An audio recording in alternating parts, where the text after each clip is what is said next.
ಇನ್ನು 10-15 ದಿವಸದಲ್ಲಿ ಎಲೆಕ್ಷನ್ ಬಂದೇ ಬರುತ್ತೆ. ಅಂತ ಸಮಯದಲ್ಲಿ ನೀವು ಒಂದು ಯೋಚನೆ ಮಾಡಿ ವೋಟ್ ಮಾಡಬೇಕು. ಯಾರಿಗೆ ವೋಟ್ ಮಾಡೋದು ಅಂತ ನೀವು ಯೋಚನೆ ಮಾಡಿದಾಗ ನೀವು 10 ವರ್ಷ ಮೋದಿ ಸರ್ಕಾರ ಏನ್ ಕೊಟ್ಟಿದೆ, 10 ತಿಂಗಳ ಸಿದ್ದರಾಮಯ್ಯನವರು ಶಿವಕುಮಾರ್ ನೇತೃತ್ವದ ಸರ್ಕಾರ ಏನ್ ಕೊಟ್ಟಿದೆ ಅಂತ ಯೋಚನೆ ಮಾಡಿ. 10 ವರ್ಷದಲ್ಲಿ ಬೆಲೆ ಏರಿಕೆ, ನಿರುದ್ಯೋಗ, ಸುಟ್ಟು ಹೋಗ್ತಾರ ಮಣಿಪುರ್, ಡಿಮಾನಿಟೈಸೇಷನ್, ನೀವು ಹೇಳಿ ಆ ತರ ಒಂದು ವೈಫಲ್ಯಗಳ ಬಗ್ಗೆ ನೂರಾರು ಇವೆ. ಮೋದಿ ಸರ್ಕಾರದ ವೈಫಲ್ಯಗಳ ಬಗ್ಗೆ ಕತೆ ಹೇಳಕ್ ಶುರು ಮಾಡಿದ್ರೆ ಗಂಟೆಗಟ್ಟಲೆ ಬೇಕಾಗತ್ತೆ, ಸಮಯ ಇಲ್ಲ.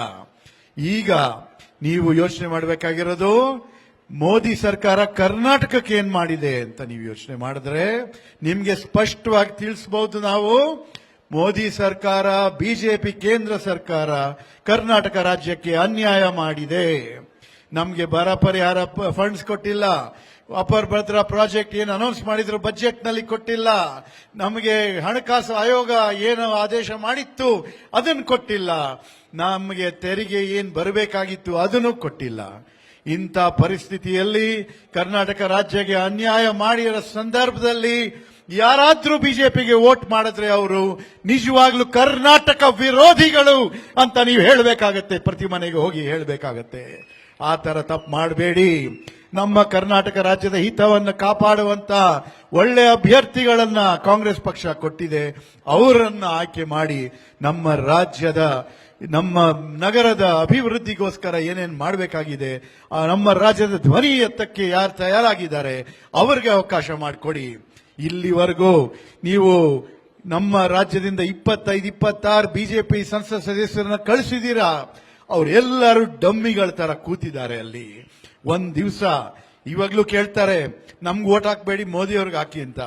ನಮಗೆ ಕೆಲಸ ಮಾಡಂತ ಎಂಪಿಗಳು ಬೇಕು, ನಮ್ಮ ಧ್ವನಿ ಎತ್ತುವಂತ ಎಂಪಿಗಳು ಬೇಕು, ಬರೀ ಡಮ್ಮಿಗಳು ಬೇಕಾಗಿಲ್ಲ, ಮೋದಿಗಳ ಡಮ್ಮಿಗಳು ಬೇಕಾಗಿಲ್ಲ. ಏಕೆಂತಂದ್ರೆ ಇವರು ಕರ್ನಾಟಕಕ್ಕೆ ಅನ್ಯಾಯ ಆಗ ಅಂತ ಸಂದರ್ಭದಲ್ಲಿ ಒಂದ್ ದಿವಸ ಬಾಯಿ ಬಿಟ್ಟು ನಮ್ಮ ರಾಜ್ಯದ ಹಿತದ ಬಗ್ಗೆ ಕಾಪಾಡಕ್ಕೋಸ್ಕರ ಏನು ಮಾಡಕ್ಕೂ ಹೊರಟಿಲ್ಲ. ಇಂಥ ಅನ್ಯಾಯ ತಿರ್ಗಾ ಹಾಕೊಡ್ದು, ಈ ತರ ತಪ್ಪು ಮಾಡಬೇಡಿ. ಇನ್ನು ಮುಂದೆ ನಿಮ್ಮ ಮುಂದೆ ಕಾಂಗ್ರೆಸ್ ಪಕ್ಷ ಅನೇಕ ಒಳ್ಳೆ ಅಭ್ಯರ್ಥಿಗಳು ಕೊಟ್ಟಿದ್ದಾರೆ. ನಾನು ನಿಮ್ಮ ಮುಂದೆ ಬಂದಿದ್ದೀನಿ, ನಾನು ನಿಮ್ಮವ. ನನಗೆ ನಿಮ್ಮ ವೋಟನ್ನು ಕೊಟ್ಟು 26ನೇ ತಾರೀಕು ಆಶೀರ್ವಾದ ಮಾಡಿಕೊಡಿ. ಇನ್ನು ಮುಂದೆ ಮಹಾಲಕ್ಷ್ಮಿ ಲೇಔಟ್ ಅಭಿವೃದ್ಧಿ, ಬೆಂಗಳೂರು ಉತ್ತರದ ಅಭಿವೃದ್ಧಿ, ಬೆಂಗಳೂರು ಮಹಾನಗರದ ಅಭಿವೃದ್ಧಿ, ನಮ್ಮ ಕರ್ನಾಟಕ ರಾಜ್ಯ, ನಮ್ಮ ದೇಶದ ಅಭಿವೃದ್ಧಿಗೋಸ್ಕರ ಏನೇನು ಮಾಡಬೇಕು ಮಾಡಕ್ಕೆ ತಯಾರಾಗಿದ್ದೀನಿ.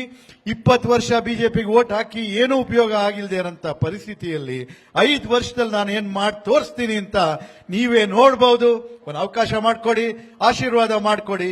ಕೈಗೆ ನಮ್ಮ ಕೈ ಚಿಹ್ನೆಗೆ ಒಂದು ವೋಟ್ ಹಾಕಿಬಿಟ್ಟು ನಮಗೊಂದು ಅವಕಾಶ ಮಾಡಿಕೊಡಿ ಅಂತ ಹೇಳಿ ನನ್ನ ಮಾತು ಮುಗಿಸ್ತೀನಿ. ಧನ್ಯವಾದಗಳು. ನ್ಯೂಸ್ ಫಸ್ಟ್, ನಿರ್ಭೀತಿಯಿಂದ ನಿಮ್ಮ ಪರವಾಗಿ.